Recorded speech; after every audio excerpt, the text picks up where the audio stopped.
7 অক্টোবৰৰ পৰা 13 অক্টোবৰলৈ মাননীয় মুখ্যমন্ত্ৰী ডক্টৰ হিমন্ত বিশ্ব শৰ্মা ডাঙৰীয়াৰ নিৰ্দেশ মৰ্মে পৰিবহণ বিভাগৰ তৰফৰ পৰা পথ সুৰক্ষা দিৱস আমি পালন কৰিবলৈ ওলাইছোঁ আৰু তাৰে আজি শুভ উদ্বোধন আমাৰ কেন্দ্ৰীয়ভাৱে ৰাজ্যিকভাৱে আমি ইয়াত শুভাৰম্ভ কৰিছোঁ প্ৰতিখন জিলাতো ঠিক তেনেধৰণে আজি ইয়াৰ আৰম্ভ কৰিব আৰু ইয়াৰ লগতে আমি যিসকলে চাৰিচকীয়া বাহনে হওক বা বিশেষকৈ দুচকীয়া বাহনৰ আৰোহীসকলে হওক তেখেতসকলৰ প্ৰতি সকলো বাহনৰ যিসকলে গাড়ী চলায় বাইক চলায় সকলোলৈকে আমাৰ এটা আহ্বান যে পথ সুৰক্ষাৰ নীতি নিয়মসমূহ তেখেতে মানি চলক আমাৰ যেতিয়া পৰিবহণ বিভাগৰ বিষয়াসকলে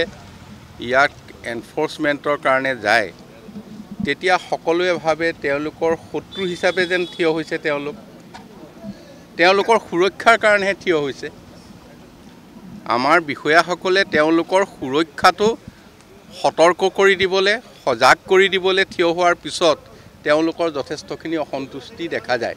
কিন্তু যেতিয়া এটা দুৰ্ঘটনাত পতিত হয় তেতিয়া বিভিন্ন ধৰণে বিভিন্ন দোষখিনি আনৰ গালৈ ঠেলি দিবলৈ চেষ্টা কৰে গতিকে এই মনোভাৱবিলাক পৰিহাৰ কৰি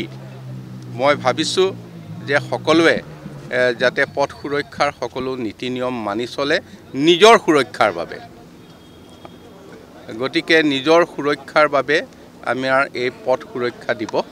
আৰু বিশেষকৈ এই সময়ছোৱাৰ শাৰদীয় উৎসৱ দুৰ্গোৎসৱৰ সময় এই সময়খিনিত যথেষ্টখিনি যান বাহনৰ চলাচল বৃদ্ধি পায় আমি ভাবিছোঁ এই সময়ত আমাৰ সকলো পৰিবহণ বিভাগৰ বিষয়াই ইয়াত সহযোগ কৰিব এই দুৰ্গোৎসৱৰ সকলো তেখেতসকলে ব্যক্তিগত পৰিয়াল ব্যক্তিগত উৎসৱৰ পৰা ত্যাগ কৰি তেওঁলোকৰ সুৰক্ষাৰ কাৰণে সকলো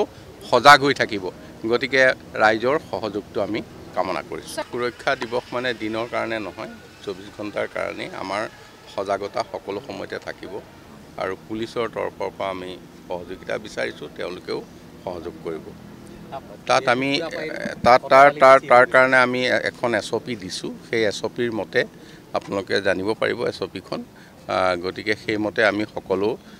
ইয়াক পৰিচালনা কৰিবলৈ বিচাৰিছোঁ যিকোনো খবৰৰ বাবে যোগাযোগ কৰক